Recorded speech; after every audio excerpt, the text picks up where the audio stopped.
Hey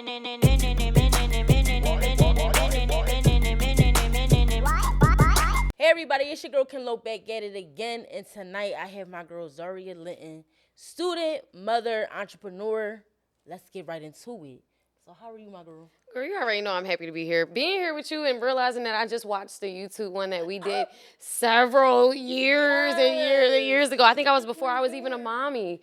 Yeah, so to see the growth that you've made, to be here and to be a part of it, I'm very honored to be here. Y'all be gassing me up so much. No, it's really a blessing. Like to see like people that look like me making moves like this is a blessing, and to be a part of it, to see it from you from the start to now, like I said, I'm very honored to be here. And speaking of which, I'm so glad you mentioned that video, because I remember that's around the time you was doing music, like definitely, like you was rapping and everything, and I was like, oh, so we not only doing content creation, like we get into the rapping. I'm gonna be honest, it's probably like it's less things that I haven't done than like things I have done. I just tap into anything. Like if it's something and it seems like it's fine, thank you.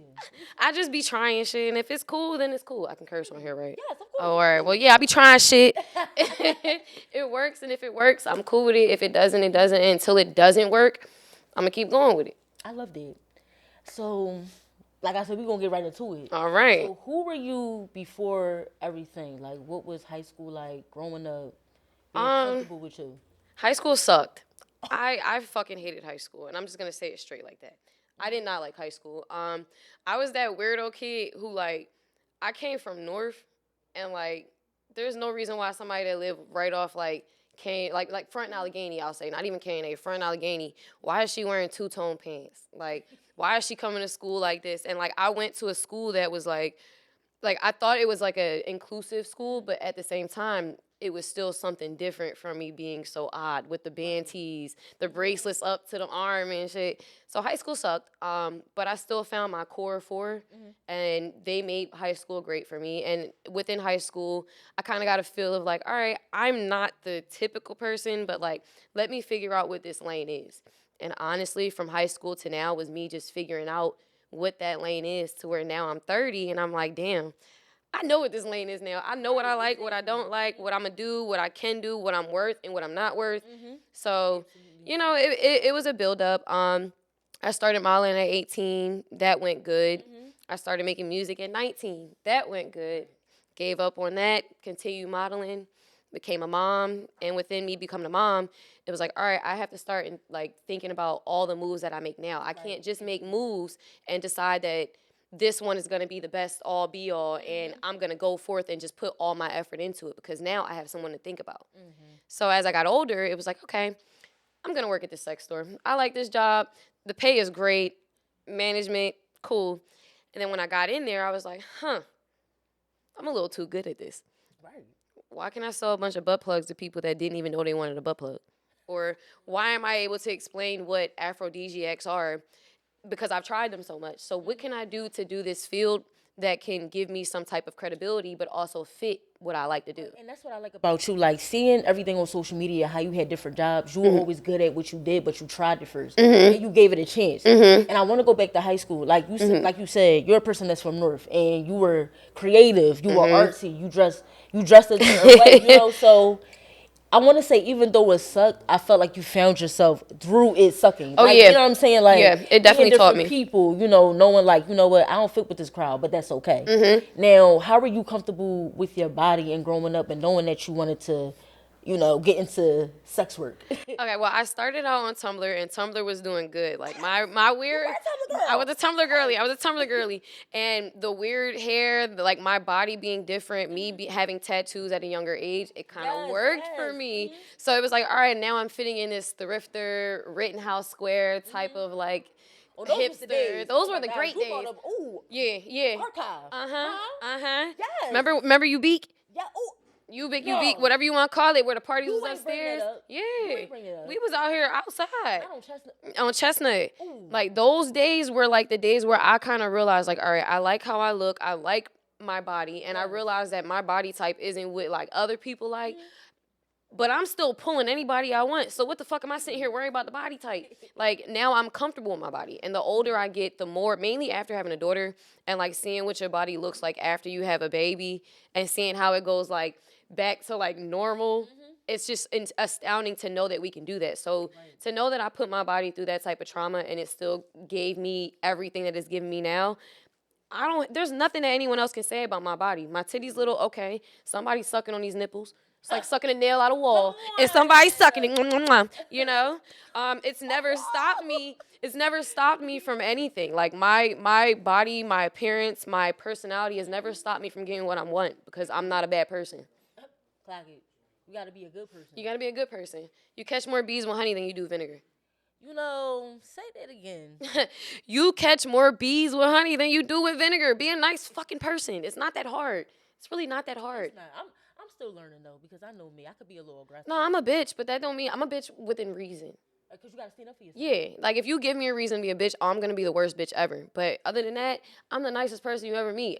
Any room, hey y'all, how y'all doing? Y'all thirsty? Like what y'all doing? Y'all wanna take a shot? That's just how I know because I knew what it was like to be ostracized before. Ostracized, that's a good one. Reading. Fundamentals. I read my dictionary front to back. I didn't. Now, tell us more. Or so, in high school, don't do me. So in high school, let's talk about privacy. Okay. So tell us about a leaked video, what happened, and who judged you more, guys?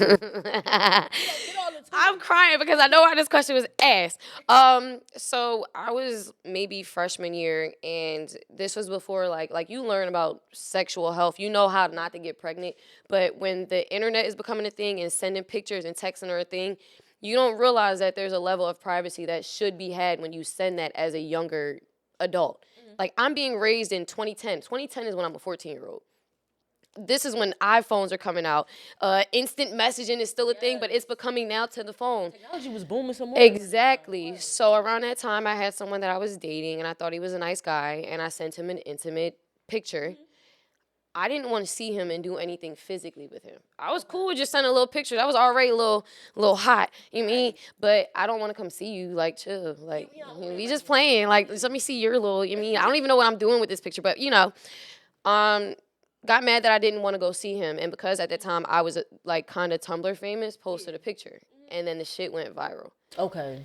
To where my whole high school saw my no-no parts. I mean, I'm pretty sure the whole high school has seen my no-no parts now, but that's a separate conversation. But that's by choice. Exactly. Yeah. You were younger then. I was 14.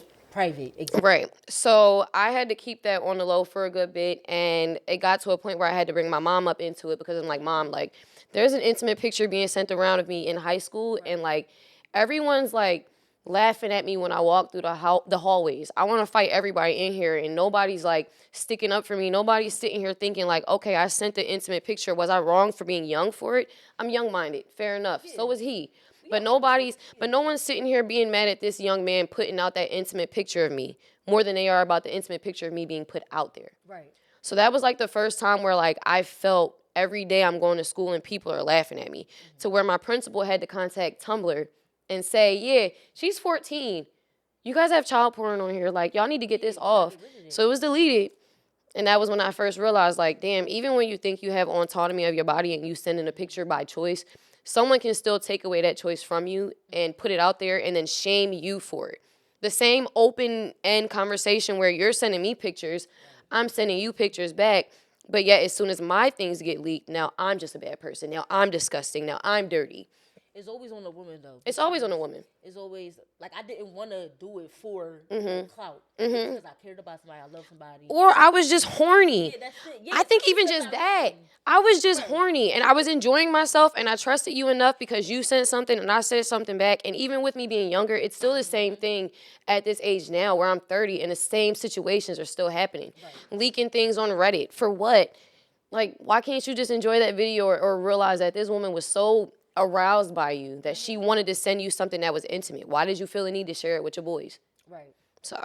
But even now when you deal with Twitter, like the AI stuff, now how does that make you feel, even though you're still, like, you're older, but people taking your pictures and they're changing it for their own benefit? For their own benefit. I'm be honest, I don't really give a fuck. Okay. Respectfully. I like that, though. It's only because, like, at this point, once I put my image out on the internet, there's nothing that I can really say about how my image is being used. Right, okay. And realistically, I can post a selfie, and some horny, nasty, bad man can take that selfie and AI it into something that looks good for him, and I didn't even do my actual adult work. That was just a selfie and someone sexualized it. Right. So at this point, if you want to sexualize me, let me sexualize myself in a way where I know if this get on Reddit, I look good up in there. I was oiled up, wasn't I? I looked good. Because what am I sitting here feeling bad about, like, making money from a scenario that patriarchy wasn't made by me? Y'all made it. So if I'm wrong for living it, y'all quick to expose me. Why am I wrong for making money from it? Exactly. Just saying. Just saying. How did I'm not gonna say how did it change you, but what were the feelings behind closed doors when you stepped out of school and you still had to deal with that? It was harder going to school than being at home because my mom and all them knew what was going on. My mom knew I was ostracized from the time I started school, for real, for real. So, like, my mom was prepared for me to, like, come home unhappy, like, feeling like the whole school just judging the fuck out of me before I even do anything. And this was before the picture even went out there. So before the picture even went out there, I was already not liked because I was the weirdo with the two ponytails, and I'm black and I'm dressed in alternative wear and platform boots and shit. Like, who is this bitch? And I don't know. It didn't really. It really just taught me more so about people, and it made me really want to look at the psychology behind why people do what they do. That's what made you get more into human behavior. Why people act the way they act. Like human behavior in general, and even further when it comes to sex, because I didn't think that was something that would be a big deal to where the whole school made it a big deal, and people actively looked on Twitter and Tumblr just to see my no-no parts. And at one point, like, looking at it now at 30, I don't know, I kind of had to juice a little bit. No, you do. You gotta think about that because you guys wanted to see my coochie. You were mature in a sense where that didn't phase you. Like, okay, these are my private parts. We all have them. Yeah. Why are we making it such a big thing? Yeah. Now, fast forward out of high school, how did that make you feel after, and what to make you start, thinking about sex work, thinking about the psychology of human behavior? It just made me feel more for sure in everything that I do, and also be cautious in who I choose to deal with. Like, it made me like, okay, I'm sending intimate pictures, but I didn't realize this was something that was also like, I was having some type of sex with someone. That was cyber sex. So now, okay, if I decide to have cyber sex with somebody, like, let me make sure they sending me some shit that also is equal to the amount that I send them. And let me also, before we even get to that point, let me see your viewpoints on how you view women. How do you view sex work? Not even just women, but sex work in general. How do you view sex work in general? Do you think it's demoralizing? Like, do you think it's like a degenerate thing? If you think that's what it is, then you should not be dealing with me.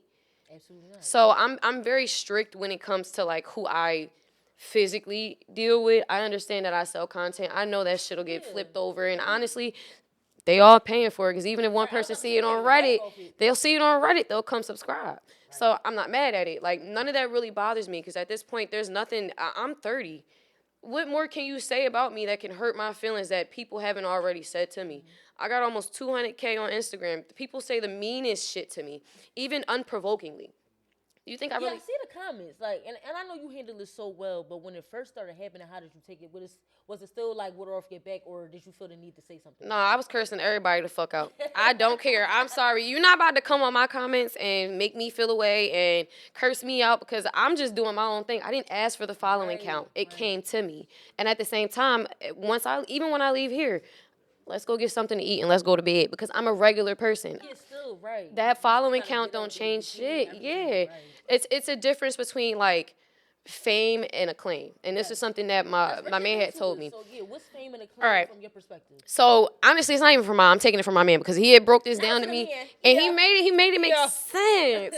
So, like, fame is more so like, you can recognize me whenever I walk out. You know me from what I post, and you can like, if I go in Walmart, you'll see my face. You may not know what the fuck I do. I might have just made you laugh on a reel, but you recognize my face. That's what's considered kind of like some type of local fame, of any type of fame. Acclaim is more so, to me, you know behind closed doors all the people to get you with the right connects. Like, if you need, are we going to a Roots picnic? I don't know yet, unless somebody going to Roots, let me get a VIP, you mean? Anyway, but that's kind of like the acclaim. Like, sometimes the fame can get you that, but the acclaim, you don't have to put yourself out there in the mix in order to get those same benefits that I would get. I kind of have no choice but to be like, I have to wear a shield. I have to kind of already be on battle mode, and I have to know whether or not this argument or this comment is worth me arguing against, or whether it's worth me just sitting here and just taking it like a fucking warrior. Right. And I never signed up to be a warrior. The shit just came. It just came with it. Eh. Is it like, and have you ever had people that wanted to step into your work and wanted to be like you? Have you ever dealt with anybody like coming to you like, how can I be more like you? I mean, I've understanding what comes with it. I've had people that have asked like, how do you build yourself up? And I can give you a rundown, but at the same time, like, just because I give you the formula don't mean that the cake gonna turn out the same taste that I made it. Like, you feel me? Like, I can give you the whole rundown, but if you ain't got the sauce for it, I can't really help you. And I think that the sauce really come from being able to take shit. It's not about, well, it's two things: your personality and how much you can take. Your personality, you gotta make people like you. I don't want to follow no bad bitch that's mean. Like, bitch, where you get your tights from? Bitch, now tag it and let me know let me know the name of them tights. Oh, I hate a mean girl. I hate a mean girl. And I think that that's where people with a big following and they look good go wrong. You have no personality. And as far as what we see is mean. I think us being on the scene, we dealt with a lot of that. Like, seeing a lot of people have this great personality, they smile and things like that. But, you at the club, they see you, they know who you are. And then they act like they don't know you. They don't know you. I had that happen to me, like, from, like, close people. And I won't go in depth with it because I that one I won't. But, like, I felt the way because we went back. And I went to the club, and then it just felt like, all right, I'm showing love. And then as soon as I get there, everybody acting like, oh, thanks for showing up. It's nice to see you. Now, who are you then? Like, bitch, no, not even that. Like, I know what you look like naked. Why are you sitting here acting like that? Not even like on a nasty horny. But like we locked in. So like I know you for real. We took a few months off and now we back and now you sitting here thanking me for showing up. Bitch, you invited me here.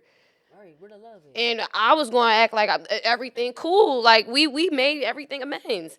Yeah, nah. That the level of mean girls from like people that I don't even think are really established to be mean girls is crazy work.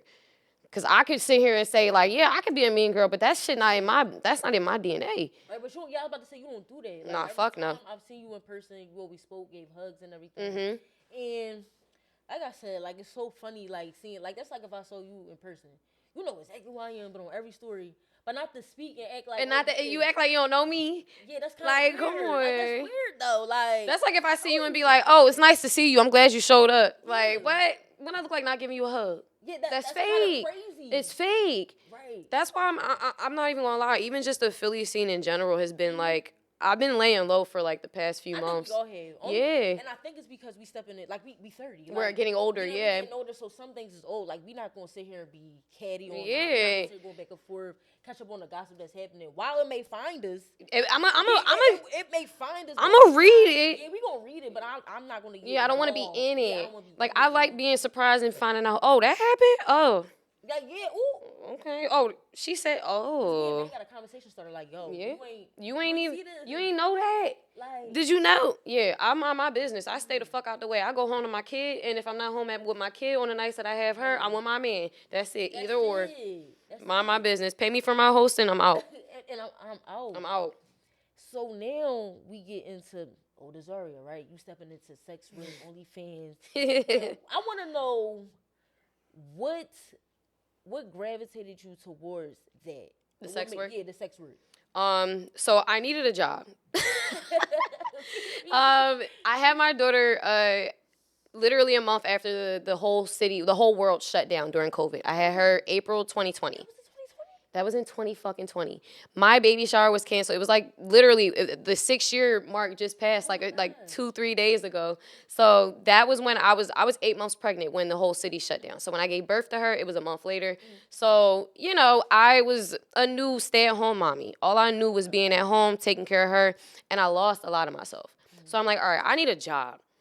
What kind of job can I do right now that makes sense for who I am, that fits my schedule, that's not boring as shit? I'm not a cubicle type of bitch. Even though I can be if I have to be, I don't want to be. I get it. So I went on Indeed, and sex stores was hiring. Specifically the one on South Street, the Pink Pussycat. Is that on the other end? It's further up the street from Condom Kingdom. Yes. Yeah. Okay. Yes, I know exactly. Oh yes, I love that store. That was the one I was at. I was at that joint. And when I worked there, I realized, couples would come in, or even women or dom and submissive couples would come in. They would have questions. And I worked in the toy part because I bought enough toys. So I kind of just experimented with myself. And then when I got in there, I kind of started buying toys, and I also experimented with myself even more at an older age. Yes. Okay. So when people would come in, they would need help. Okay, you need some type of lube. What are you using lube for? You're using it for anal. But okay, you have a silicone toy. You don't need silicone lube for a silicone toy. You need water-based lube because that silicone on silicone can eat at the silicone. Ha!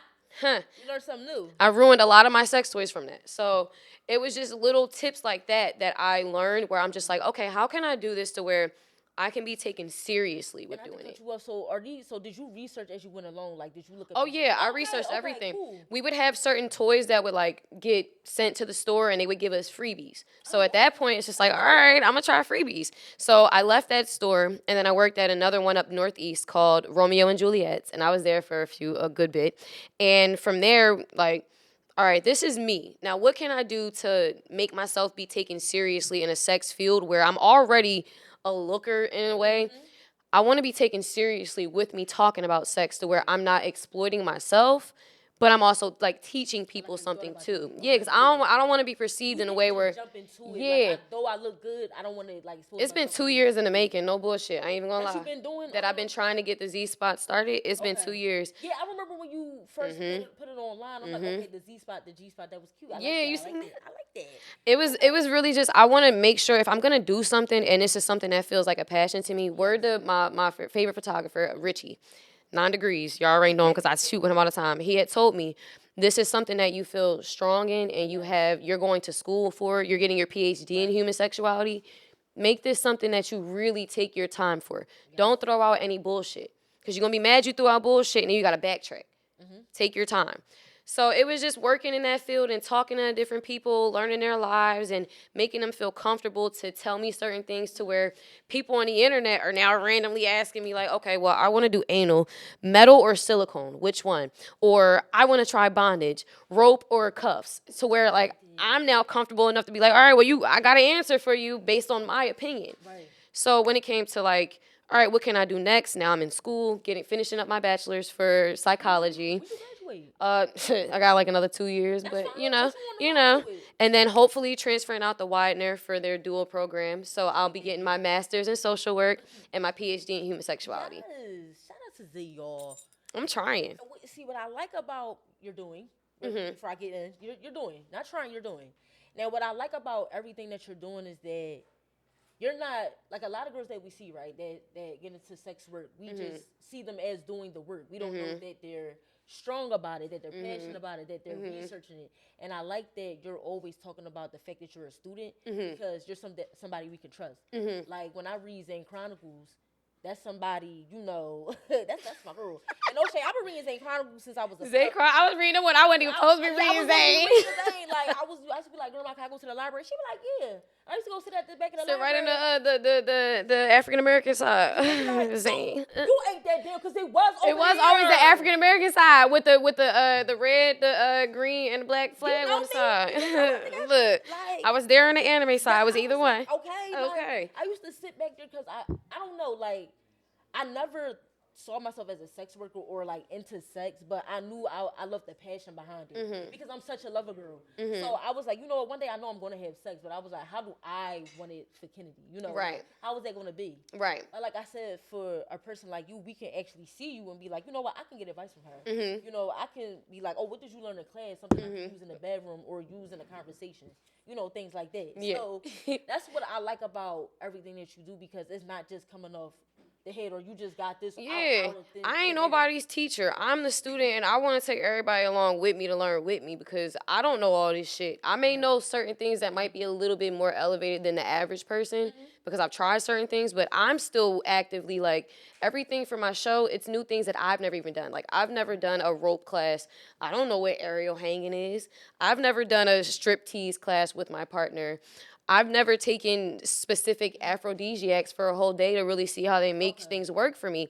So everything that I'm doing for the Z Spot is really like I'm going in the field and I'm actively doing this. Like I'm not just telling you what you should do. I'm doing it as I'm your test dummy, and I want you to watch me do it. And then if you decide based off of what I did and seeing that I did something, viewer discretion advised. But if you choose to do it, you can see that I actively did it, and there's no bullshit in anything I'm doing. So do you plan on trying to things like that you mentioned? Do you want to one day do that and tell us all about it? Oh yeah. I want to know. No Oh yeah. The first thing that I'm trying to do, because I'm starting filming now that it's starting to get warm, and now that I have everything on board, I have like my personal little videos, my cute little facts. But getting the street interviews, it's been way too fucking cold. Oh yeah, I was about to say you. So you gonna be coming? Oh, I'm doing the street. Yeah, I'm about to be. Philly about to be bothering me. First of all, Philly kind of already like we ain't even hit the first day of spring yet At all, and so we was already happening. outside. Yes, we was already outside. So what? Because I got sick. Then we all like I'm no shade, but. What can we expect from the Z Spot in the street interviews? Because I wanted to be on one day. I said, you know what's already, I'm going to get back at you maybe another day, but we in a new year. In a new year. And honestly, I wasn't outside the end of last year because it was fucking cold. But now, since all the festivals are coming up, it's warmer. You're going to see me at Silk. You're going to see me at the Saint. You're going to see me at Margolies. You're going to see me at the Fillmore. You're going to see me at Juneteenth, a Doom Day. I'm trying to go to all the major events. You already know I'm going to be at a Doom Day with baby girl. Yes. But I'm trying to be at all the major events, mainly because all my friends be DJ. One of my friends is DJing one of those damn events, so I know I'm going to be able to see something. So I'm trying to, like, really be outside here, and then as well as here, D.C., because D.C. seems to be the next place that I would like to maybe habitat at mainly and travel to Philly, but mainly the whole East Coast, I'm trying to run through there. Take me through there. You know? Now, do you want to take like content creation? Well, not take content creation to DC, but do you want to take the Z Spot to DC and teach other people about sex work as well? If I'm being honest, my goal is I want the Z Spot to be something that can hopefully be global, because I've been in places like San Francisco, and somebody at TSA recognized me to where I'm like, well, shit, I'm over here being humble. I don't realize the reach that I'm having. So now let me just take on different cities. And like, even if they don't know me here, I want my microphone I got mine just like yours with the Z Spot on it. I'm trying to be outside. But the summer is nice. You know, I travel to and from. I'm trying to be all outside.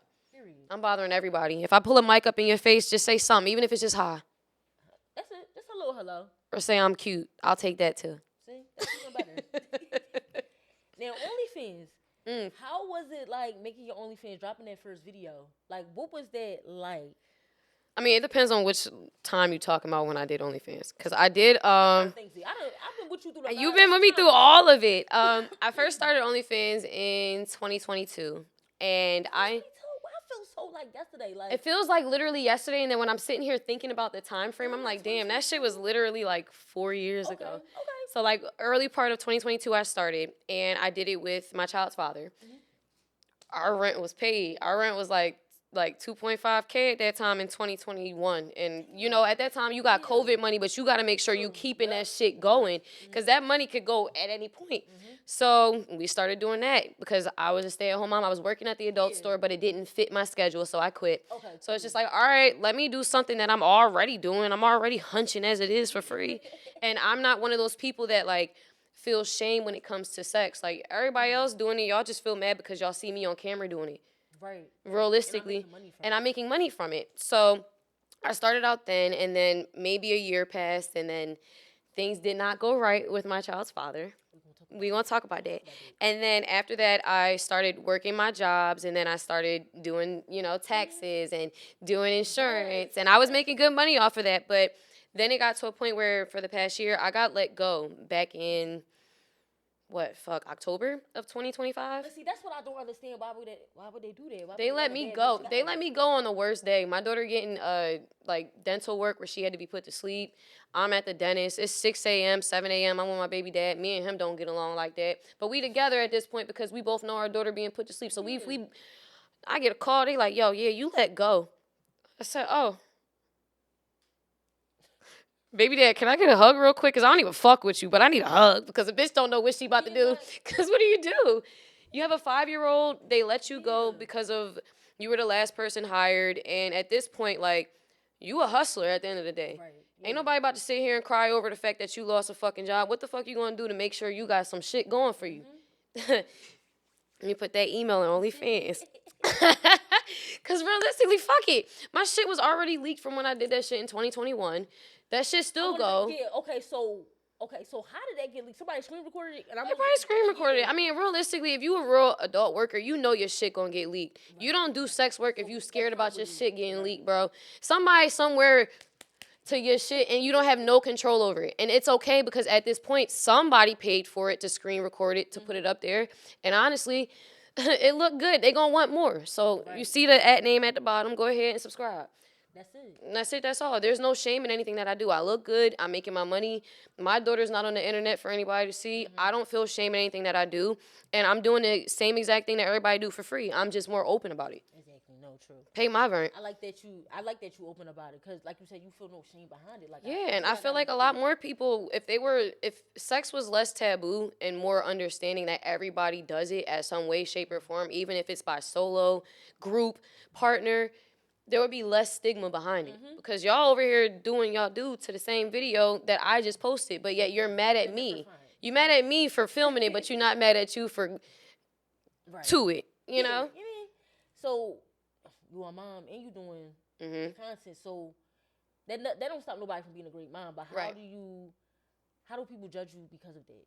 I mean, I'm gonna be judged no matter what, because at the end of the day, if I were to tell anybody right now on a regular street, if they ask me, what do you do for work? Oh, yeah, I do sex work. Okay, you got kids? Yeah, I have one. They would look at me crazy because they hear the word sex work and they just automatically assume I'm sleeping with anybody that pays me any type of income. Right. When I did OnlyFans in 2022 and when I do OnlyFans now, it's only been with a set partner. Right. Only partner that I deal with, I date, that's the only person that I film with. And I don't think that makes me any susceptible or make me higher than other sex workers or less than. But I think that if people are going to talk about me, like, let's make sure that we really understand what level of sex work that I do. Yeah, exactly. Period. Because if you want to talk about me, make sure you get the facts right. And on top of that, too, I understand that the rise of AI and pictures being taken, videos can be made. I stopped posting my daughter like years back because I understand that how it looks for me posting like booty and all that, and then I have a picture of her on her first day of school. That looks crazy to me. No judgment on the moms that do it. Yeah, because I was, not to cut you off, I was going to ask you, like, you know, how do you let people know about that? Like, listen, I do this, but I'm a great mom at the end of the day. I'm gonna be honest, I don't let nobody know shit, because if you're not nobody that I fuck with on a regular, you ain't even gonna know anything about me. So if I fuck with you and I tell you, like, yeah, I do adult work, I make content with my partner, but I still gotta pick my young bull up by 3 o'clock this day because she get out of school in the next 20 minutes. So I think, like, people seem to forget that just because you do sex work, there is a sense of duality of you. Like, that doesn't define me. I like doing what I do. I know that it pays my bills, but that's not all of who I am. Because as soon as I'm done filming, up until, like, say we take like 2 hours out the day before I get my young bull, all right, 11 a.m. to 1, cool. Now let's get cute. Let me put on my sweatsuit. I got to go pick her up in 2 hours. And then as soon as I'm home, I'm on mommy mode. Why? Because I'm having adult content with my partner, what I would normally do if it wasn't filmed.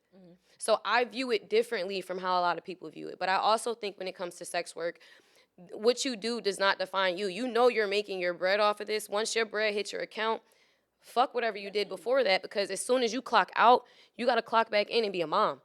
Like, that shit don't sleep. I'm editing shit when she sleep next to me. Let me make sure that this clip right, because that's like a $300 clip right there, while she's sitting over here snoring.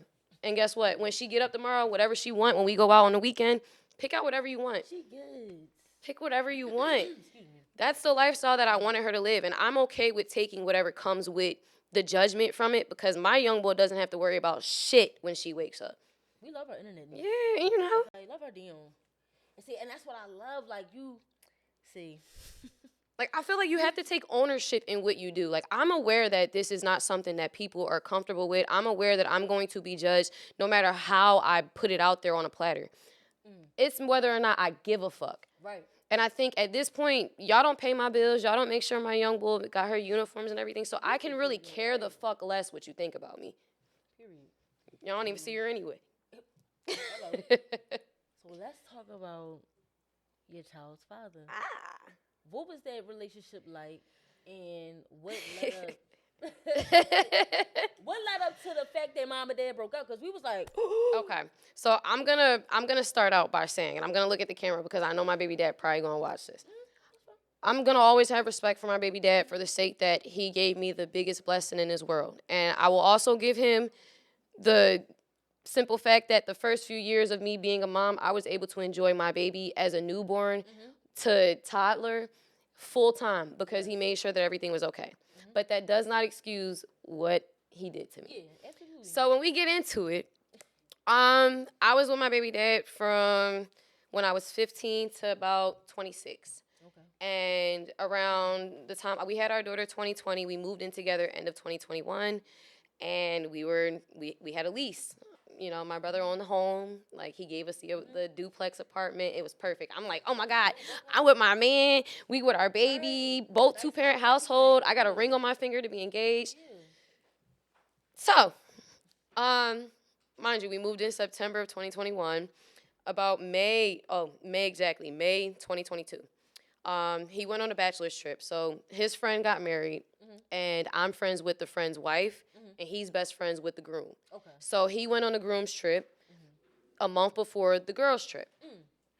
2 months before. This May. So you gotta remember, this is May. Goes on a trip, comes home maybe like the 3 days after, and he's just real weird. Like, he's just like just sulking and shit. I'm like, what's wrong? He like, nothing. I'm just Now he was being a baby. just feeling emo. You gotta hit that. Just feeling emo. And I'm like, okay, maybe this nigga got jet lag or something. Maybe this nigga, I don't know. Maybe he's sad. I don't know. So next day, we wake up. It's like 8 a.m. He orders us breakfast. Like, he pick up breakfast for me and Kai and all that. You know, you can probably blur. Oh, no, you can say Kai. I don't give a fuck. Me and Kai, we get breakfast and all that, and everything cool. And he like, yeah, I gotta run out. I'll be back in a few hours. I'm like, okay, babe, I'm just happy you home because you was gone for like 3 days. And then literally like an hour later, I was not happy that he was home because I got a DM from somebody on Instagram, and the girl was like, yo. Somebody came to you as a woman? No, she ain't come to me as a woman. Her man worked at the same job that the girl that he was cheating on me with worked at. So she hit me up. She was like, yo, what your baby dad got on? I listed it. She was like, huh. And what kind of car he drive? I listed it because I bought it. Come on. She like, huh. All right, I don't know how to tell you this, but like, he in my nigga job kissing on this girl and bringing her breakfast. Huh? Now I'm really Where's Waldo right now. So I'm calling this nigga. I'm like, yo, what you doing? Yeah, where you at? He like, oh, I'm at the bank. She worked at the bank. Oh, okay. I said, oh. Okay.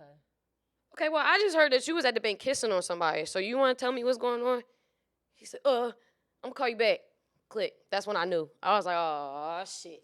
Am I getting cheated on right now? Yeah, like, Shit feel like cheaters. That shit be making you like, your blood be boiling and shit. Yeah, because what you doing, yo? Like, why you getting caught? Yeah, why you getting caught like that? Like, nigga, why you getting caught? I'd rather you just be like, hit me with some Tyler Perry. You know what? I found her, and she just feel right. All right, don't let me catch you cheating, nigga. Don't let me catch you.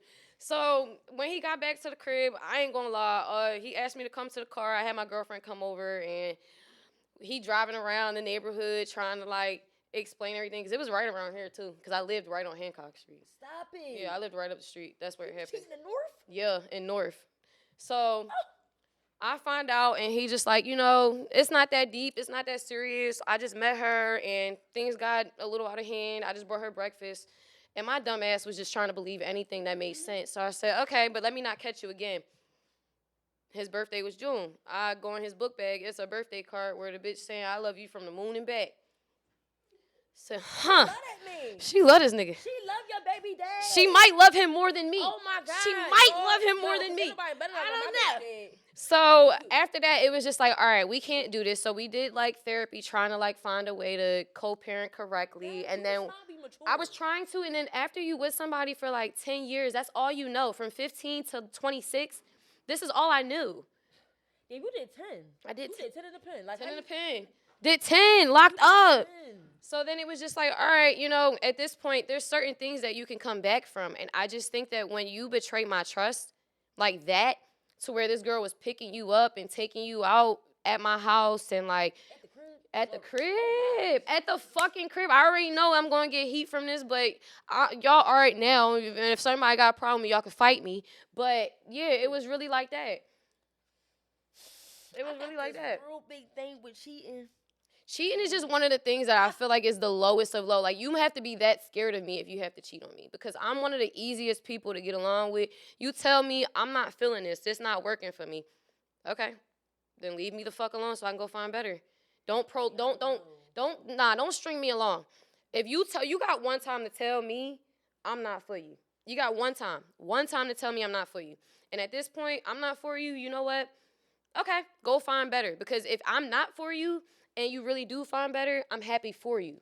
And then if you don't find better, you realize that you took me for granted and I still got away from somebody that could take me like I might be an option. See, my problem is I'm a Virgo, and breaking up with me is crazy.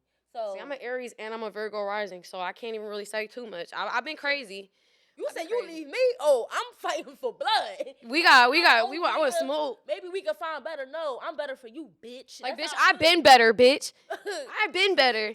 But I think that now I'm at the point where, like, I don't have any arguments for anybody that has to question whether or not I'm worthy enough of being in their life. Like, my last relationship was not even a baby dad. The last one was the one that made me realize, fuck all that. There is no one that's going to make me feel like I'm less than, going to make me feel like I'm too much, going to make me feel like I'm not for you, but yet you want to keep me around for your benefit. I think the fuck not.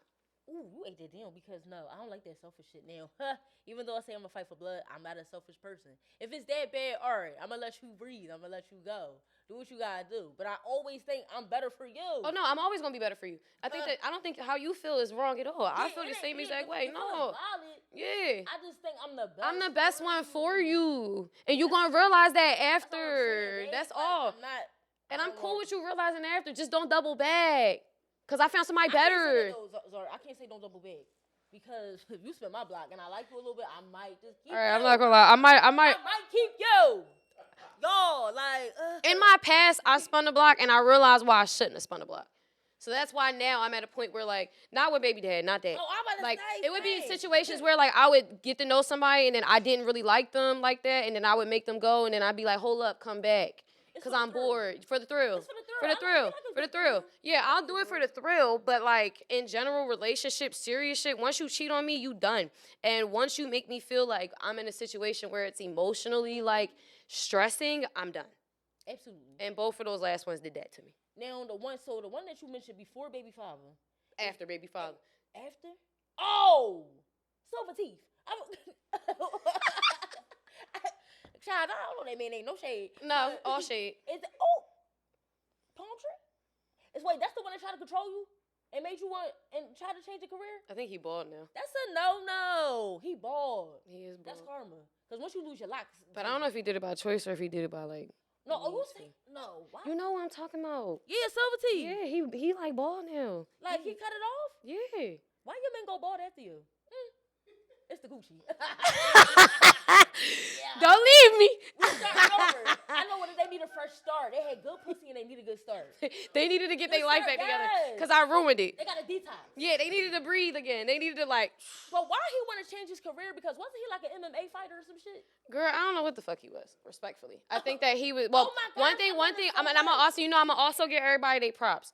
One of my favorite like artists to be like anyone that I dated that was an artist. I'm not even going. I'm never going. That pen and that stupid. Visual and everything. Yeah, stupid. Yeah, and I like him from that. Okay.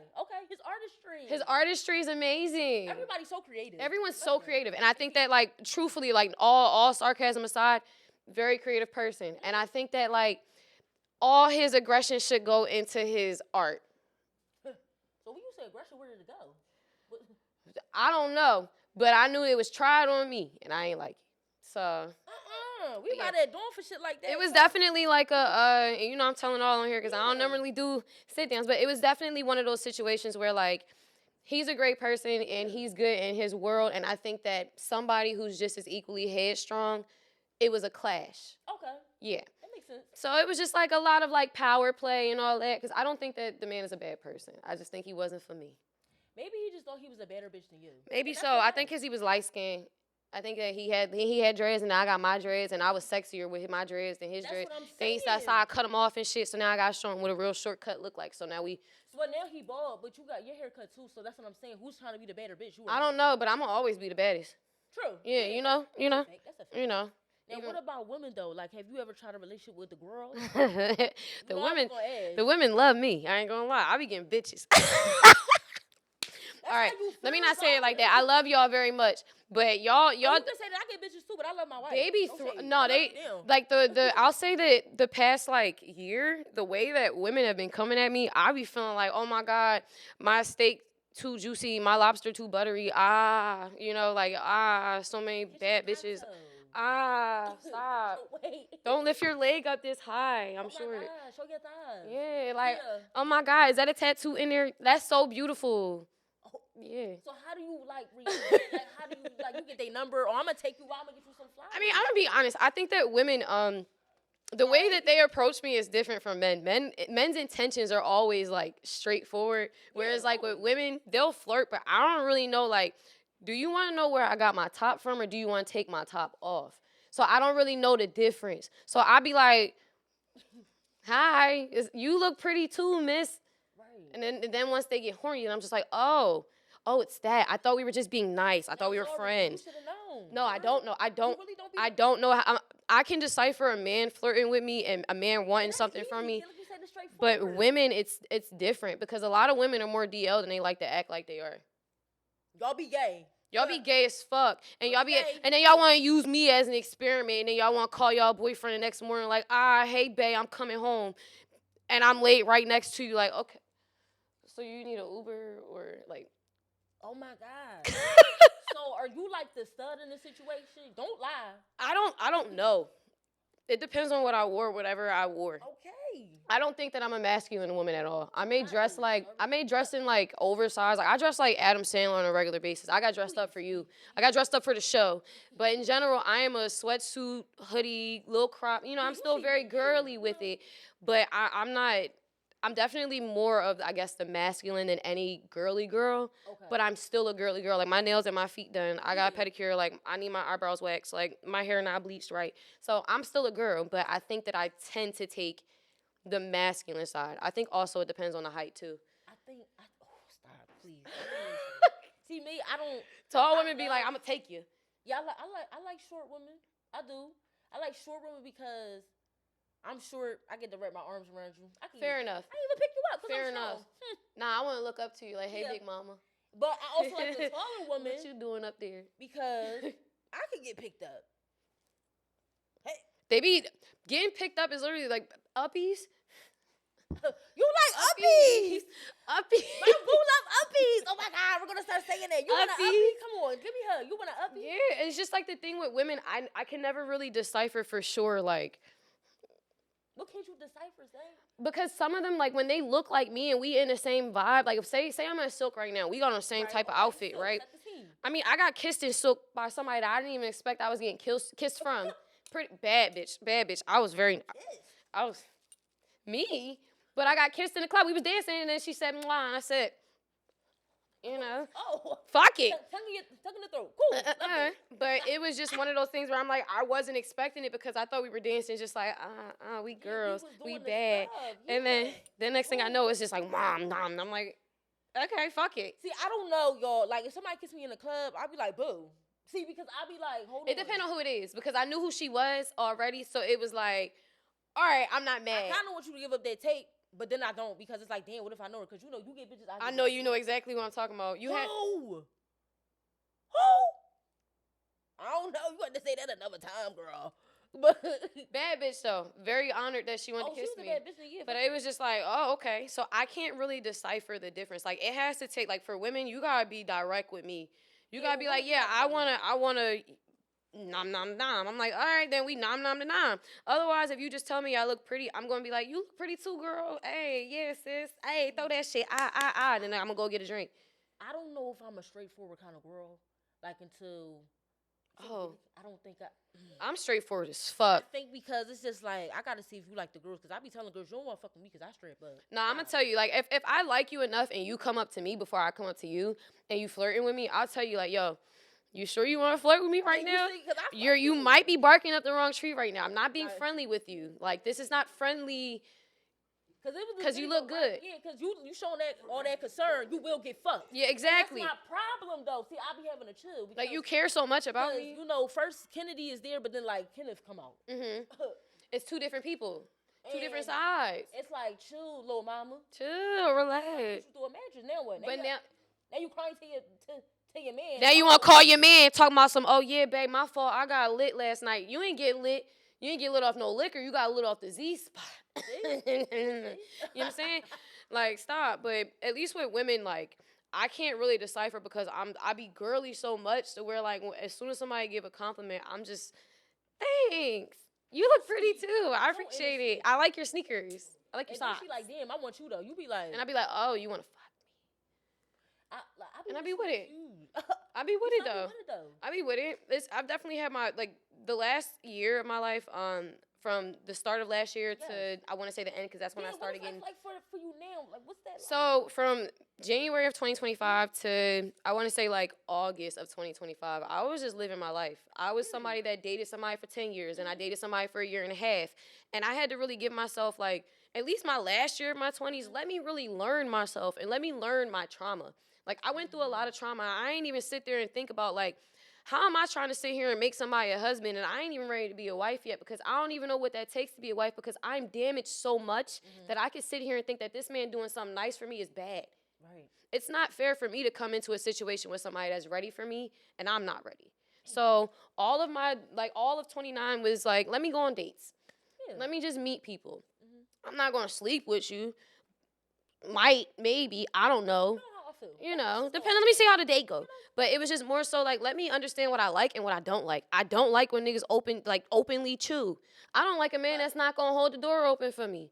I don't like a man that's not gonna listen to me and then wants me to listen to him, because I'm gonna listen to you. If you tell me I did something wrong, tell me what the fuck I did wrong, and I'm gonna listen. That's it. And I'm gonna sit here and acknowledge it first, and then I'm gonna also tell you where I think that after I acknowledge what I did wrong, let me tell you where I feel like, all right, I did this wrong, I'm sorry. Now, when you did this, I didn't like it. So can we address that now that I want communication. I want openness. I want fun. I don't want a nigga that, first of all, you got to be able to do extra shit. Because I know I show my butthole for a reason. All right? Because I want to be able to do X, Y, and Z. I show my balloon not because I cut check like a drug dealer. I'd rather people think like people be thinking, what you do, sell drugs? No, I sell like pictures of my butthole, my balloon knot. There you go. She was Pablo Fresca bar. You see how I ate that? Fresh bar. You know what I'm saying? Like, I don't make money like that to deal with a man that doesn't make at least some. You ain't got to be no fucking rich man. I don't need nobody that, you ain't got to have no black card. Just have some type of income to where if we go out, you got like a good $100, $150 for dinner, because I'm going to have that same thing back. Now, would you say this was kind of like your whole phase after everything? You had like a cool whole phase? I think I'll definitely say it was a whole phase. I would definitely say it was a whole phase. I won't deny it. Yeah, I won't deny it. I'm glad we talking about that, because we about to go right into a game about hoes. Okay, all right. Let's get into it. I'm nervous. Get my rings right. Put my glasses back on. Let me fix my goddamn glasses. All right, let's see what we got here. Okay, cool. All right. This one is going to be the whole bag game. Okay. I want to know what you bring in your whole bag. What I bring in my whole bag? When you know. Anytime I'm spending the night at somebody's house, what do I bring? Okay. Okay. Do you bring your own wash rag? Yes. Period. Okay. Gum? Yes. I like to be prepared. Mini bottle of lube. Do you bring the lube? Nah, I usually make niggas buy that. Oh, period. I'm not buying that. I don't want it in my purse. Pictures of weed pieces. Do you get like into character for your whole bag? Like, do you bring? Nah, usually I make the hair fit whatever look I'm going for. Okay. Try to be multi-purpose. Condom. You could be a raw kind of girl. No, I was when I was single. I was a skin girl. Okay, cool. Okay. Lipstick. Nah, lip balm. Yes. Yes. Okay. Cause I was probably drinking the night before I wake up. You gotta get right. Boop. Yeah. Okay. Dildo. Sometimes they might have something there for me, so I don't need it. We love a freak. Oh, yes.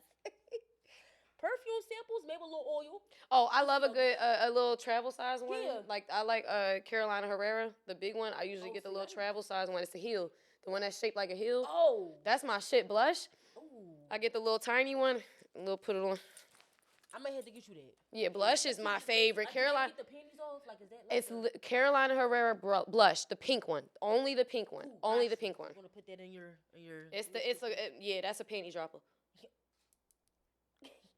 eyelash glue and lashes stuck together. Like, do we got that? If I'm going back to your crib, I'm pulling them bitches off. Hello, zoop zoop, knee pads, sucking dick.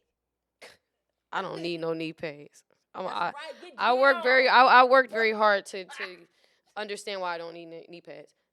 I feel like they was playing with you when they said hair ties and bobby pins, so we're not gonna do that, y'all. I mean, when I had locks though, I had several pairs of hair ties, and I would keep them in my bag wherever I was going, because I ain't know if I was going in the car. you know what I mean? Right. Or I might be outside the car just having a good time, you know, shaking Just my all dreads, just all over the place. So I need yeah. you know. I love me a gobbler. A night with me might just be outside getting food and just shaking ass in the parking lot. I never know. I need to put my hair up. Now give me a Dewey. Give me a Dewey. Give me a Dewey. Now speaking of Deweys, you like the suede kind? Cause I like my suede. I like the suede ones, but I like anything that like breathes a little bit. Cause like I don't really be bleaching I bleach my hair, but I ain't got no perm, so I gotta let this shit breathe. Cause I be sweating at night and shit. I'm old. Okay. Yeah, 30 got me sweating. No, I feel you. Yeah. Little work gotta do it. You know. Little something. Mini bottle of alcohol. Oh yeah, I'm definitely bringing liquor with me. What kind of liquor you like? Tequila. If I'm showing up anywhere, because I don't know what the night gonna bring, so I might to me, if you got a whole bag and you don't know what you're doing and you just outside, you never know if the nigga gonna burn you out. You might have like a little drive before you get back to the crib. Keep a little pint on you. All right, now I guess I like you a little bit.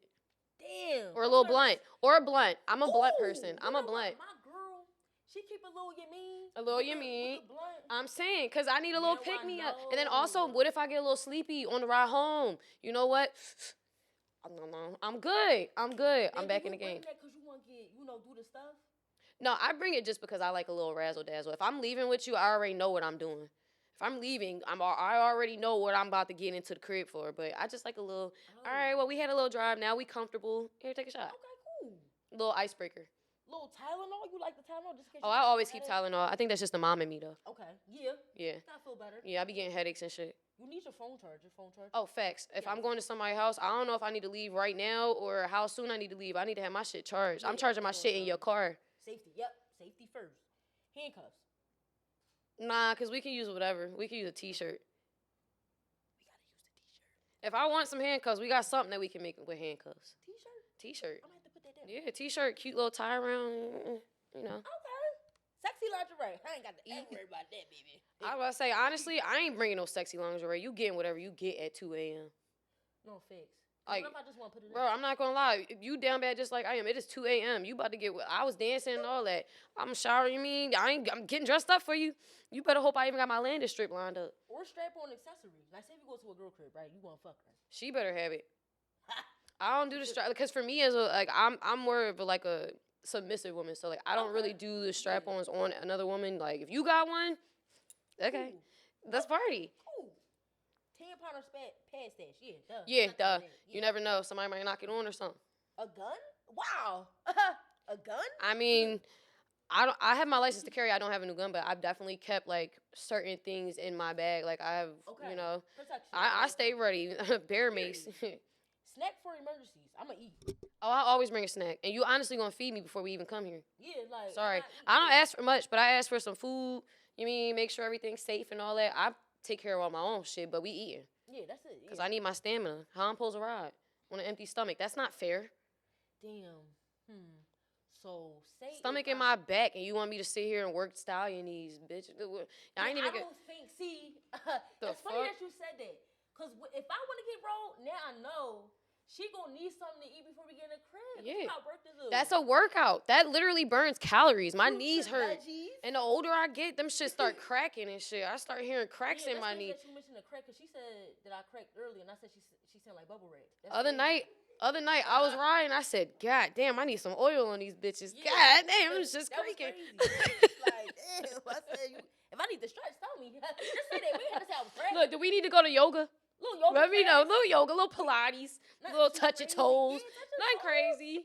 Because that cracking sound crazy. Nasty. Like what? Nasty word. Because it's not like you cracking your hands. It's No. that shit like a That crack. shit cracking while you in the motion. It's just like, all right, ignore that. Ignore that shit while I'm just. It's like a car. Yeah. Like, yo, just keep going. Ignore the sound. Close your ears. You know, we said drugs, but you said the blunt. So we the blunt, yeah. I just need me a blunt. You got a nice whole bag. We right? good. Yeah. Get my whole bag stacked. We good. Within reason. Right it, you know what wasn't added? At least a change of clothes. Oh, yes. Cause like I don't like if I'm going like if I go to Silk and I got on like a hoochie skirt, some heels, and like a shirt, like let me at least have some type of like biker shorts that I could roll up and put in my purse or something like that where I'm not looking crazy. And a little ballet flat, you can kind of fold that bitch up in your little purse. Yeah, give me that. I'm not getting in the Uber and heels. Yeah, like no, cause I gotta be comfortable. Like I'm about. Like it ain't a walk of shame, but it's just a walk of uncomfort. Let me put some ballet flats on. I don't know. You know? Now, okay, so now you in this new relationship, right? Boom. Mm-hmm. Love him down, right? So, how has that new relationship been for you? You look very happy, very at peace. What's been going on? We see what's going on. I ain't gonna lie, it feels like like I told you, it's like a breath of fresh air. Like everything feels new. Like I'm not used to someone being excited to see me and like actively make ways to see me. Like, yeah, you got work, but like you got 15 minutes and I'm right near your house. Let me come see you. Or like, I didn't make you feel good in what I said. So let me reassure you, explain how I feel and why I did that, and make sure that I reassure you that this will never happen again. Like, it truly feels like a partnership. Every other relationship, it felt like I was the partner that wanted more, and my partner was there for the sake of like, well, we are already this far in. Or it would be a partner that like, we're this far in, and like, I understand you're at this level and I'm here and I don't like it. Right. And it would be like known to me that it wasn't liked. So a lot of times I would feel in my relationships I wasn't really liked that much. Like you like the idea and the aspect of me being your girlfriend because of how it makes you look, but you don't really care about the things I care about. Right. You don't understand what makes me upset. You don't know what knickknacks I actually have been starting to buy. You don't know what book I read because you don't sit here and make that effort. You just like the fact of how I look on your arm. Whereas in this relationship, it's not about how I look. He could give a fuck less of how I look. I'll be looking like a chia pet. Hair is spiky as shit. And he still manages to tell me I'm the most beautiful person in the world. And I haven't, and even though like people see that I got a big following and people may say certain things in the comments, like I haven't had a relationship where a man will really sit here and wake up to me and tell me I'm beautiful and not feel like he's in competition with people that are commenting on my shit. Like, the confidence level that comes from him, the respect that comes from him, and the pure honesty to where I don't have to question, like, oh, let me go check his phone and see what he's saying, or like, because I'm not checking anybody's phone. But the fact that I don't even have that mindset to want to do that is something that's new to me that lets me know that I was in trauma relationships. For once, I can actively live and be safe, and like, I can laugh at this. I can be goofy at this. If I trip right now, he not going to bring this up to try and play me on the internet. We going to make this our own little joke, and that's it. That's all. So to truly feel loved by somebody and also feel like my family loves this person as well as my daughter loving this person, I'm good. There's nothing. I don't care about what money you make. I don't care about what clout you have. If you can't make me, no one has ever made me feel the way that he makes me feel. And even if you think you're going to try it, he did it first. That's the only person that can do it for me. That is the only person that I want. So I feel like I can breathe. Oh, I love you, Steak. Like I think that you in love with somebody when, like, for me, I had the baby, I had the ring, I pawned my ring, I was a single mom for a good bit. For me to actively date someone that like makes me think of marriage, it makes me think of more kids, because I thought I was a one and done. Now I'm like, damn, I might got two more in me. Might got two more in me. No, that's how I feel about my boo. I ain't gonna lie. Like, love is amazing. Yeah, like it got its ebbs and flows. But the person that I'm with now, we dated 10 years ago, and then we got back together. But we so in love to the point where, yeah, like if she try to leave, I'm gonna have to fight for her. But honestly, sometimes love like that, I think that people kind of view love as a different perspective when it comes to how they see people on social media. People will probably see us and be like, oh my God, I want that so bad, and expect that from their relationship. When no relationship, there's no one size fits all. Y'all dated 10 years ago, and y'all were able to come back together and even stronger now to where everything's good. I think that like love is amazing, and I think that when you love in terms that make sense for you, it makes it even more heartfelt. And I feel like, and going in these terms now, like, yeah, I dated somebody, I took a year off, and now I'm back with somebody again. People may judge me because they don't know the depth of me. They just know parasocial relationships with me. So for me, it makes sense. And I've never been this happy in my life. Really? Never. I've loved people, but I think that at this age in my life, I realized for the first time I'm actually in love with someone. Yes. Like I took the time to get to know this person. We dated 6 months before we made things official. So where it's like, yeah, like I know who I'm with. So I think that like your story, even like mine, like I took a little time to figure out how this is gonna work, and it was the best thing for me. Y'all dated 10 years prior, took 10 years off, and y'all came back, and it worked for you.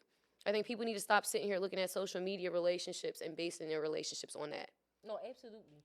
Like, I knew I was in love with my girl when, like, you know how you go through the petty arguments? Mm-hmm. Like, oh, I ain't gonna be here. Like, all right, bro. I was just like, and I sat in front of her, and I was just like, so I don't really want you to go. So Like I don't want you to go. I don't want you to go, yo. So like, and it's like I was kind of begging without begging. Mm-hmm. I was like, yeah. Like I'm trying to play this shit cool and shit. Like don't leave. I can't be too cool. Like don't like, leave. Like even though she be like, you real laid back. No, I'm not because we not in the same room. I'm actually crashing out. I'm crashing the fuck out. You won't see it on my face. Yeah. But in the group chat with my girls, yo, this nigga mad as fuck at me. What the fuck do I say back to fix this right now? Because I need him. Like, because I've been in situations where I had to be too cool because I'm like, if I express myself, that's corny. If I express myself, oh, yeah, you doing too much. It was with you. You were doing it with the wrong people. Because that was something I realized. Like, with older relationships where it was with people that I wasn't supposed to be with, I would express myself, and it would just be like, why are you doing all that? It's not that deep. Right. And then now it's like, okay, well, I'm expressing myself, and you want to hear me, and you listen to me, and you make me feel validated. And now you have a safe space to where you can now tell me how you feel, and I'm going to listen, and I'm going to validate how you feel. Other relationships, it wasn't like that. I think I just be salty when she tell me about myself, and she be right. That shit be salty as fuck. I'd be like, what you mean I was a bitch? And I'll be like, I don't really got time. He won't even say it like that. He'll be like, you were mean. And I'll just exaggerate. You were very mean today. I'll be like, what you mean I was a bitch? I didn't say you were a bitch. I said you were a little mean today. Okay, well, I'm taking it as that. Yeah, like. And he like, all right, calm down. And I'd be like, all right. Mean, I'm just like, damn. Maybe I am being a little mean, but that's my sugar plum, though. Like, what I'm going to do. She calms you. Yeah, do she? That's the thing. That's how you know you're in love. Once somebody can sit here and be like, babe, you're doing too much. Sit down. I'm like, all right. But Zaria, I be doing too much. Too much. Like, because I get a little aggressive. And then she be like, you don't have to sit there in your emotions. But I'm like, but I kind of do, though, because I got to be a little bitch right now because I ain't like that shit in the first place. I got to get my shit out a little bit. Yeah, just a little but it's all about finding a balance. Like, I'm going to tell you how you made me feel, and I'm going to tell you in a way where I'm not disrespecting you. I'm never going to call you out your name. I'm never going to make you feel undermined. But I'm going to tell you, I don't like when you did that because I just feel like that was corny as shit, and this is why, and da-da-da-da-da-da-da. Now, what you do with that after, now I got everything out. Just let me get my shit out for like a good, 2 minutes. Acknowledge it, and now it's your turn. Yeah, like. And then I don't want to hear it, but I'm going to listen, though. Earlier she talked about she had work to do, and I'm just like, what you mean you got work? What that mean to me? I walked up like, bro, I ain't got nothing to say no more, bro. Like, what you mean you got work? That was me the other day. I'm like, yo, come on, let's go, come over, let's smoke. Because I was like, we have different houses right now, so like on certain days when I have my daughter, I'm at my house. Okay. Like, come over. You know I got to go work. I got to make some extra money because we got the trip. Okay. He like, what you mean by that? Nothing. Or when I make her mad, I just be like, you want me to go get something to eat? Oh, you hungry? I'm about to order food, yo. What you want to eat? Like, I just be like, I step in, I be like, before I apologize, you hungry? You hungry? Like, let's go get something to eat and let's talk about it on the ride to go pick up the food. Yeah, I be acting like a little nigga sometimes. I just be like, listen, give me a hug. He makes me feel like the little girl. Like, he make me feel like the little girl that I really am. I feel like most of my past relationships, I was like the, fuck no. No, this one, I'm just like, but babe, I really didn't like the way you said that. Okay, babe, I'm sorry. It's okay. Yeah, straight like that. I'm soft now and shit. Yeah, when she get a little sassy, I'll be like, I'm not feeling that, my boy. I don't know how to handle it, but I'm gonna take it. I'm gonna take it. But I don't like it. And I'm going to let you know I don't like it, but I'm going to take it. Yeah, like, I be having to, be like, you alright? Because, the lion coming out of you. But I feel like being a lover girl in general really is very, like, it's not talked about enough.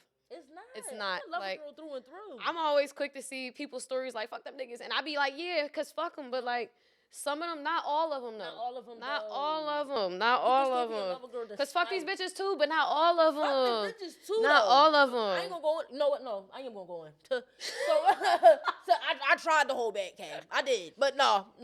Because the thing is, I've dated more women than men. Mm-hmm. I already know what's expected from a man. Mm-hmm. Like, not that they gonna cheat, but it's just more so, it's just like, you a dickhead, so I know what's... I already know how to work with you. You're simple-minded. Now, women, we strategic. Very strategic. We're super strategic. Now, women, I've learned about... That's where I learned about situationships. That's where I learned about, like, how a woman will express herself when it's good. When it will benefit her. When everything good, yeah. When everything good. It's like, okay, I gotta learn how to not hold somebody hostage emotionally, because, and not that I'm trying to be a narcissist or controlling, but it's like, I'm always the person to try to make sure this person stays, but it's like, if I gotta work that hard, then maybe I don't need to be here. Yeah, and I think that there's also like a lack of conversation when it comes to queer women with dating, because the way that I've dated men versus how I've dated women, I've had a lot more of like physical things when it comes to dating women than men.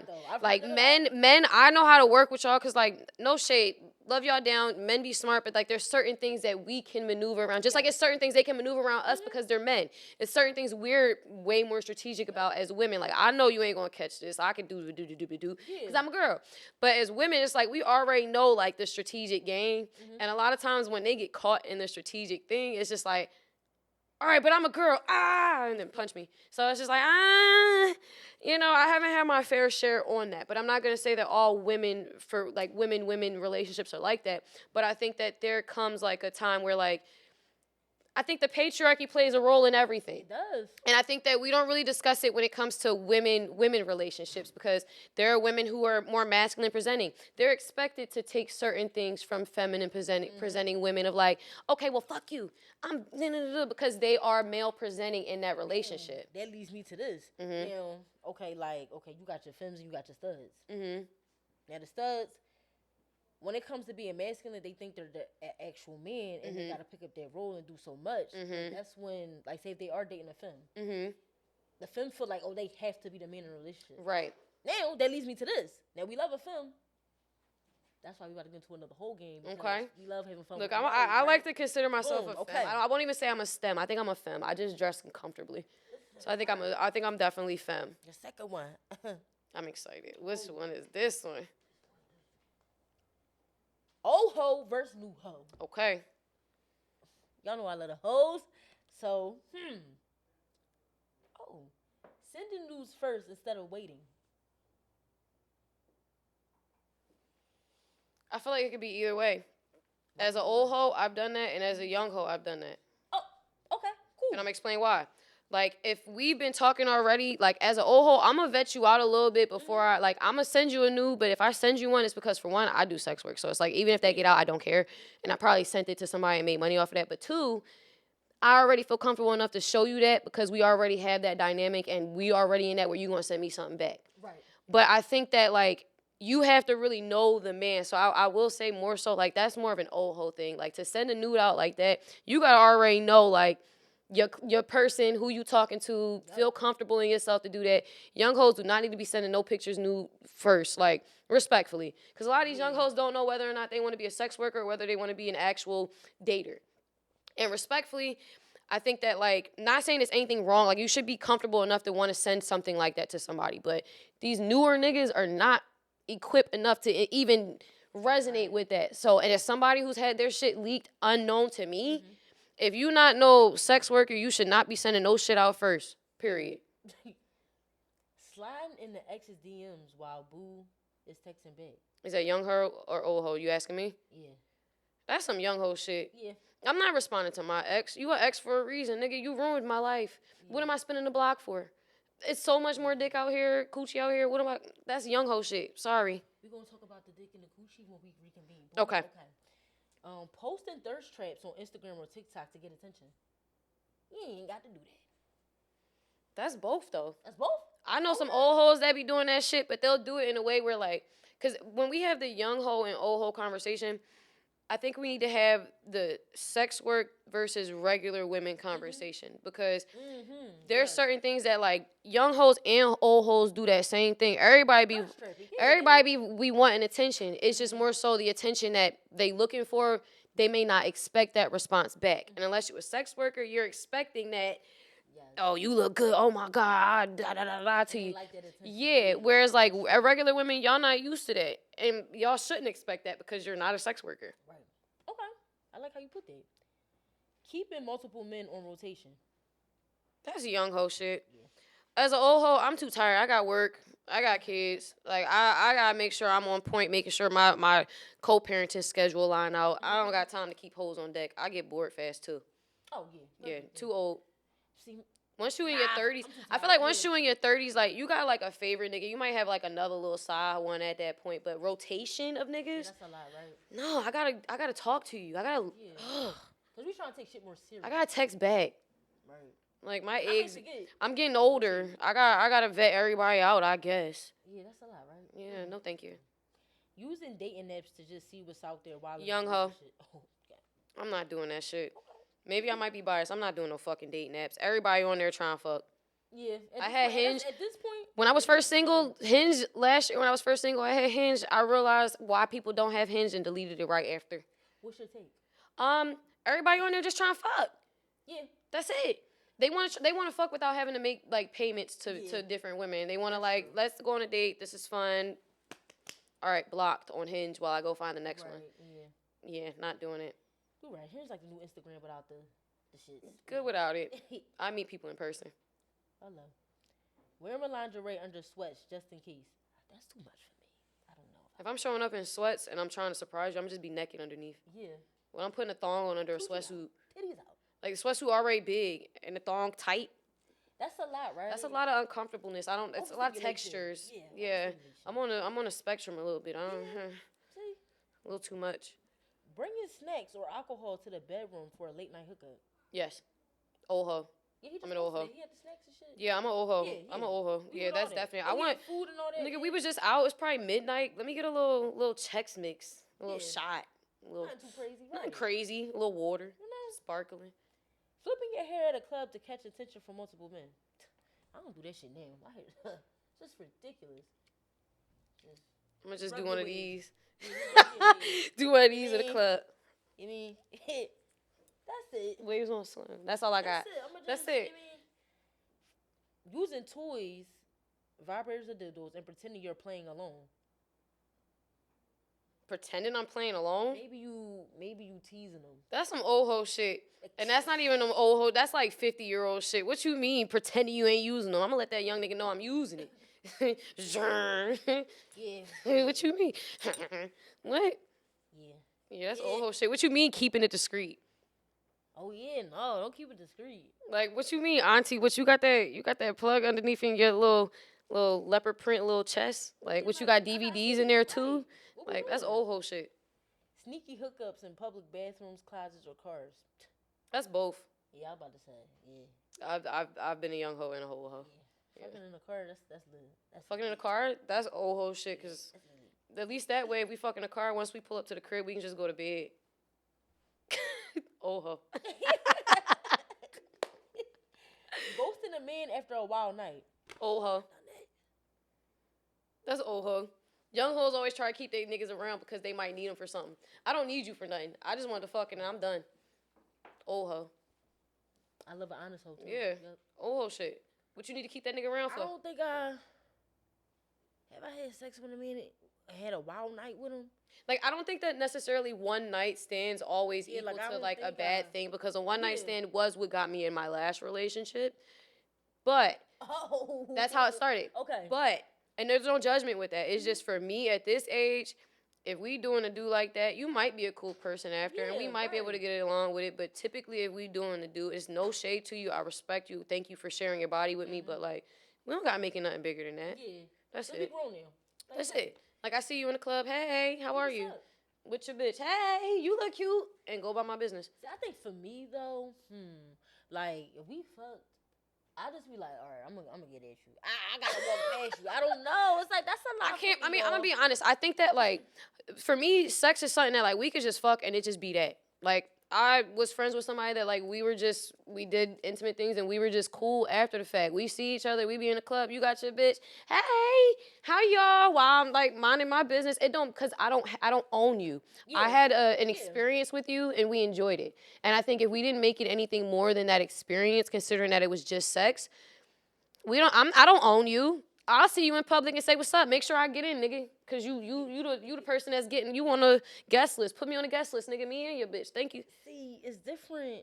It's different when it's a dude. All right, fuck him. But a girl, I think girl the same way. I think for me, I've had more other women have more of an issue of me being very like, hey, how are you? Because for me, like I said, sex isn't anything. Like I think that sex is what you make it. I've had my fair share of casual sex, and it wasn't anything that like I appreciate those moments and the experience, but it's not anything that I felt like, okay, now when I see you, just because we had sex that one time, hey, remember we fucked that one time? Yeah, hey, remember you bet me over that? No, you did what you did. I did what I did, because I might be at this function with a whole different person. So I don't need you to make it like that, because I'm not going to blow up your spot. Don't blow up mine. Yeah, don't blow up mine. That's it. I think that people feel like when they have a sexual encounter with someone, I think that in that moment, you do have their body. That is, their body is for you in that moment. And I think that unless they make it anything bigger than that, you were only theirs in that moment, and it was only a physical thing. I don't own you. So don't be telling people I fucked you. That's a lot, right? Yeah, I mean, I'm not mad. I'm not mad at who I slept with, but don't go telling people. That's a lot for me. Like, Don't go running your mouth. Like with a woman, because I know what I be doing. No shade. Like, don't be. Hey, Ken. Whoa. Like, hold up. Like, and even a subtle like, hey, Zaria, hey, how are you? We can just keep it like that. Like, but we I don't. should be able to walk off. I should be able to walk off. It shouldn't be no like, hey. Yeah, like we ain't even like that. We wasn't even hugging like that when we was hunching. Don't do that. Girl, you ate my coochie. All right. Like what? We got best friend like charms and shit. What is we doing? It's a lot. Like it's like, all right, we did it, Buki. Like that's it. We probably gonna do it again, but you drawing. Like, yeah, like remember me, but just remember me. Jesus. Jeez. Oh my God, have some decorum. No. Like I was like this one guy, so nice to me. He was so nice. Oh my God. But he just couldn't be my boyfriend. I was like, yo, I'm not fit for this, bro.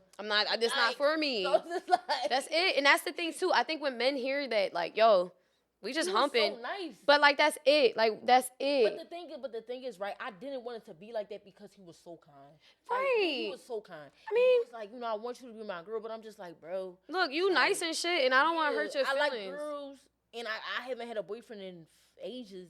So I'm just like, I was gonna say, cause you're more female based dating anyway. I love the ladies. Cause I feel like me and you were like at least relationship wise, I'm more of like I've always taken men more seriously. Not that I haven't taken women seriously. It's just a lot of femme for femme because I like femmes. Yeah. It don't really be like a cute little fling and that's it. So like sexually, I'm with that, but like with dating, it's usually men. So that's kind of where my scope comes a little bit different from like. Hearing your story, I'm like, well, damn, it definitely is different. See, I would say, okay, when it comes to being a hoe, I had my whole phase. It was fun. It was cute. Mm-hmm. Like, if you don't have a whole phase, if you didn't have a whole phase yet, you might want to have one before you 50. And my whole phase was with dudes. Real shit. It was with dudes, though. Like, it was with dudes. And honestly, use them. What more use are they for? Like, I was like, wow. Mm-hmm. Like, this is kind of fun. This is fun. This was kind of fun. Till it's not. Till it's not. And then you just be like, all right. I don't want to talk to any of y'all. I'm not really a seasoned hoe. Like, mind you, I didn't, till 4 years ago. Right. 4? I never sucked dick till I was 26. I'm scared to say when I was... I didn't do that until I was 26.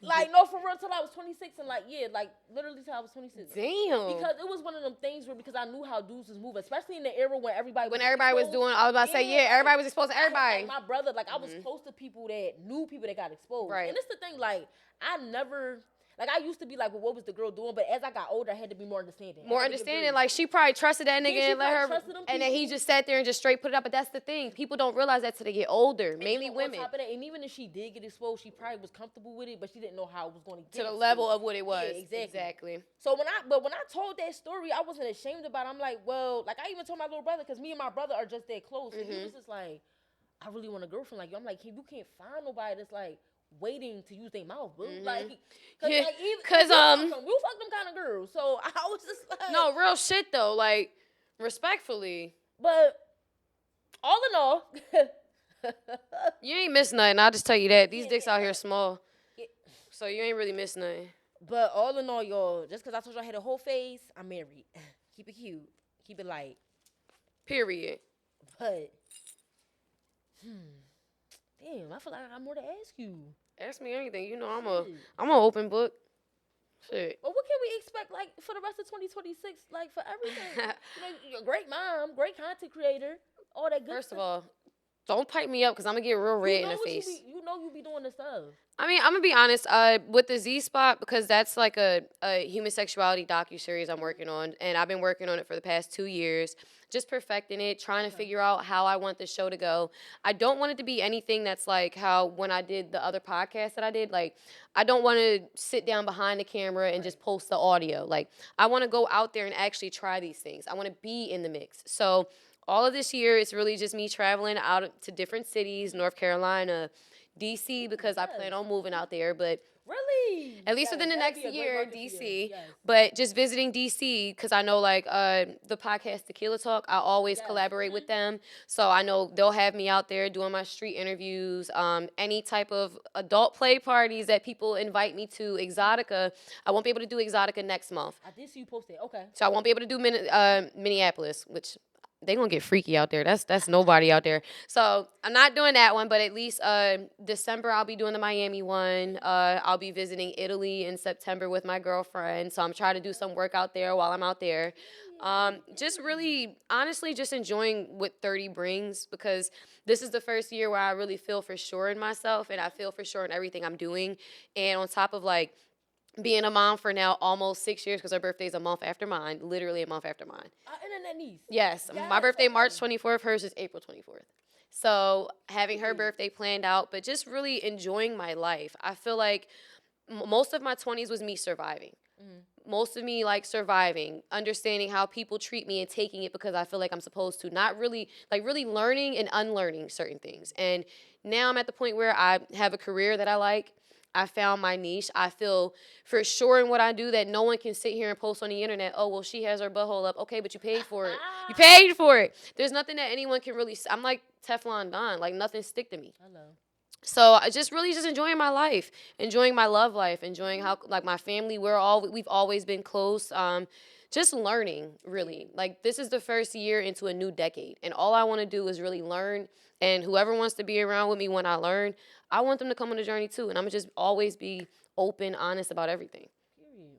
Well, I want to say I'm excited to see your journey through, you know, the rest of 2026 going into 20, you know, the rest of your life. The rest of it. But thank you for being here. I'm proud of you. I can't wait to see what's coming up next. You know, happy birthday in advance. Thank you. But I do want to say, just to be here on your set with your name up here with the cards, seeing where the first time I met you and you interviewed me, and being able to, like, almost a decade later to be here on your set is a true blessing, and I'm honored to be here, and I'm really proud of you and everything that you've been doing. So, y'all gonna make a tear come out. I don't do the crying, y'all. You understand? I was very excited to come here because I know everything that it took for you to get here. Yes, and oh my God, to be able for us to be in our 30s now and to sit down like this and doing the damn thing and doing everything that we've been doing, you're an inspiration to me, and I'm honored to be here.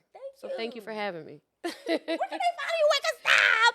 I mean, all right, if you want to find me on Instagram, Zaria Linton, the Z Spot, and I also have a foundation called Caring is Sexy. I'm working on getting everything started with that, making sure paperwork is it's going good, because that's why I was supposed to do based on helping women and children, because I'm a mom, and, you know, that's, you know, everyone in general, but mainly women and children. But yeah, just getting my, you know, shit started. Find me, Zaria, the Z Spot. I'm one of those.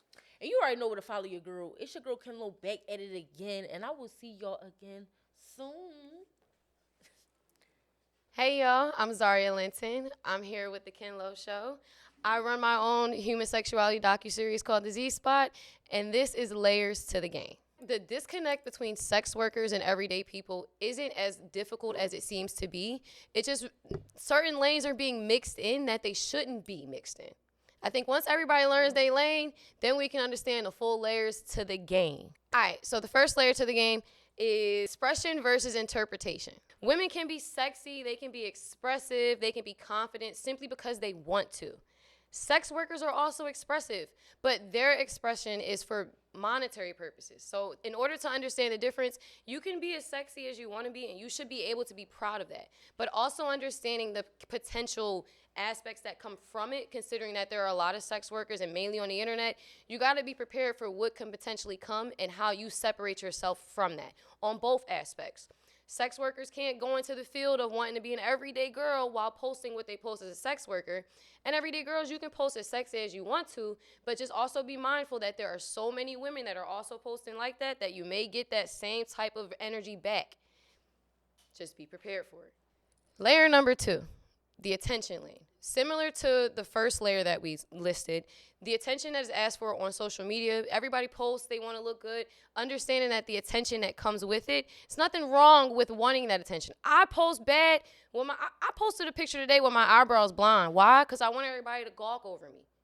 But at the same time, I'm also aware that if I were to post a little something, I know that the attention that comes back from that is going to be that way. So when you post a specific outfit, post a specific look, nothing wrong with it. Be a baddie.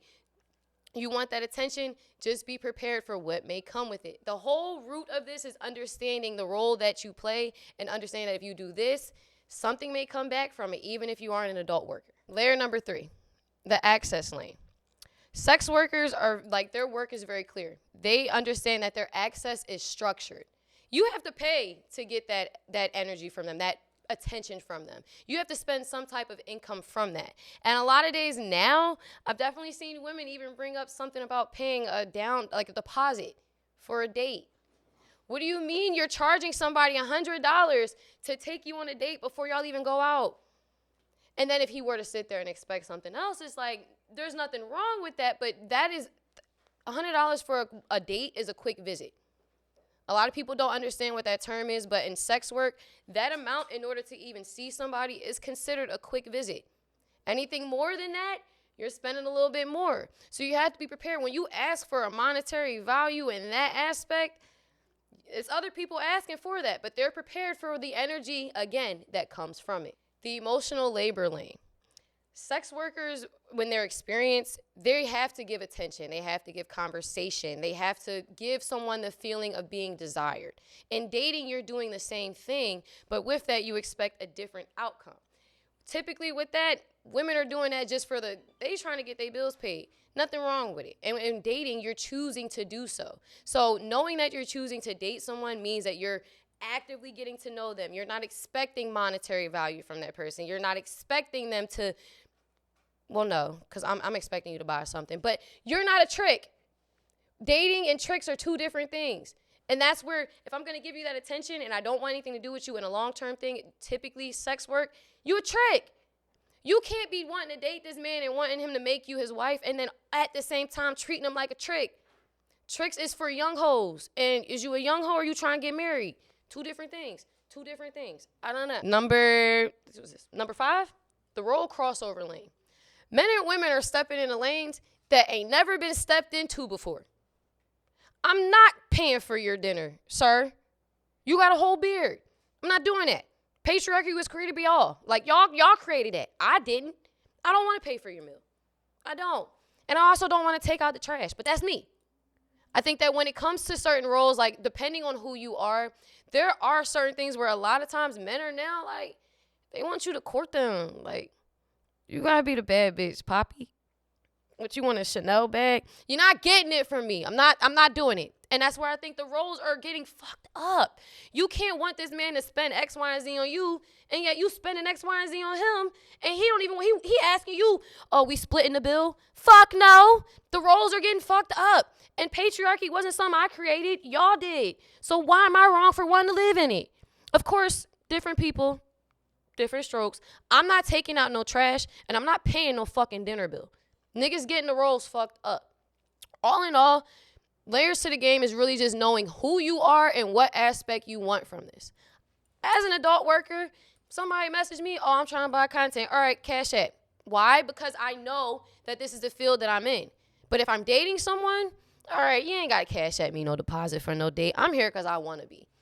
Or, yeah, we can go out on a date. I'm not paying this fucking bill. I'm not touching shit. I just got lip gloss in this bag. Not doing it. Everybody need to stay in their lane. Straight, simple, to the point. Okay.